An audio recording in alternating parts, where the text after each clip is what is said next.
Hello friends, I Shalini welcome you all to learners academy.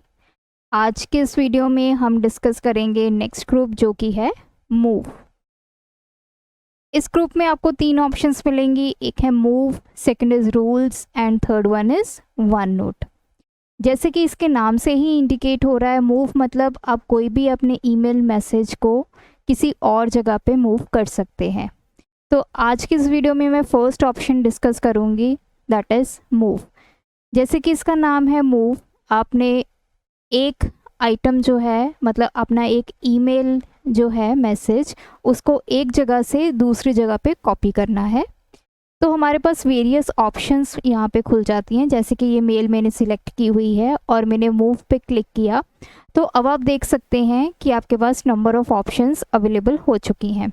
आप इस email को या तो आर्चिव में डाल सकते हो, या फिर स्पैम फोल्डर में डाल सकते हो, ट्रैश में डाल सकते हो, इनबॉक्स में डाल सकते हो। ये 3 मैंने ऑलरेडी क्रिएट किए हुए हैं। इनमें से किसी में अगर मैंने एड्रेस में डालना है तो ये देखिए, ये कॉन्टैक्ट मेरा सेव हो जाएगा। सिमिलरली अगर मैंने कोई फ़ोल्डर क्रिएट किए हुए हैं तो मैं फ़ोल्डर में डाल सकती हूँ। किसी और फोल्डर में आपको इसको कॉपी करना है तो ये उस फोल्डर में मेल कॉपी भी हो जाएगी। And last is always move messages in this conversation. आपने कहीं भी इनको जो है किसी भी फोल्डर में डालना है, तो फ्यूचर में भी आपकी जो कन्वर्सेशन है वो उसी फोल्डर में जाना स्टार्ट हो जाएगी।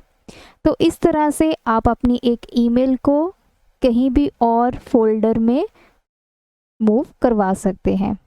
तो अगर आपको मेरी ये वीडियो अच्छी लगी, हमारे चैनल को सब्सक्राइब कीजिए, वीडियोस को लाइक एंड शेयर कीजिए। Thanks for watching my video, keep supporting us.